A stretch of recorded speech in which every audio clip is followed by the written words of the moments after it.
অনুরাগের ছোঁয়া আজকের পর্বের শুরুতেই দেখা যায় স্কেচ আর্টিস্ট রূপা যখন ছবি আঁকতে পারছিল না তখন পরমা একটু বিরক্ত হয়ে বলে ওঠে, হচ্ছে না, আপনি সরুন, আমি করি। পরমা সরতে বলতে রূপা নিজেই স্কেচ সম্পূর্ণ করে ফেলে।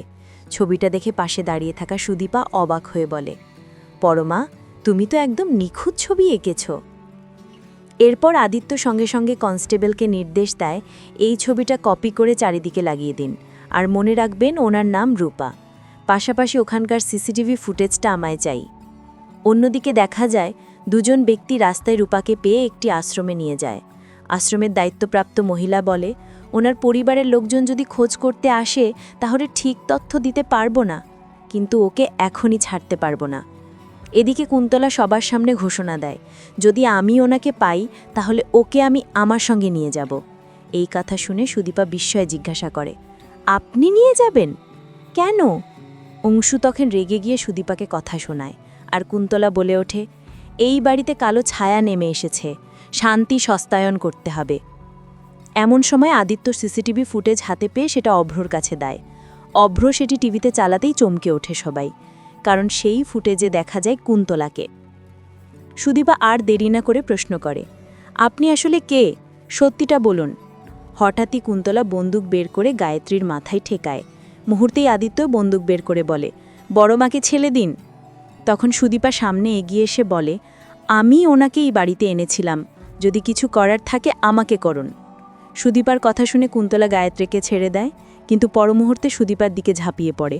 সুদীপা জোরে টান মেরে কুন্তলাকে মাটিতে ফেলে দেয়। পরমা তৎক্ষণাৎ ফোন করে পুলিশে খবর দেয়। পুলিশ আসতেই কুন্তলাকে আটক করা হয়, কিন্তু নিয়ে যাওয়ার সময় সে এক পুলিশ সদস্যের বন্দুক ছিনিয়ে নেয় আর সুদীপার দিকে তাকিয়ে বলে, তুমি আমার সঙ্গে ডিল করে আমাকে ফাঁসাচ্ছ। এই বলে সে সুদীপার হাতে গুলি করে পালিয়ে যায়। আদিত্য সঙ্গে সঙ্গে সুদীপাকে কোলে তুলে হসপিটালের দিকে দৌড়ে যায়।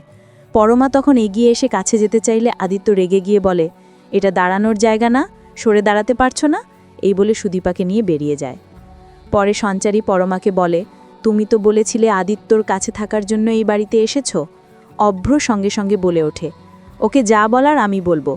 তারপর পরমাকে উদ্দেশ্য করে বলে, আমি জানি তুমি সুদীপার কাছেই যাচ্ছিলে, চলো আমার সঙ্গে হসপিটালে চলো।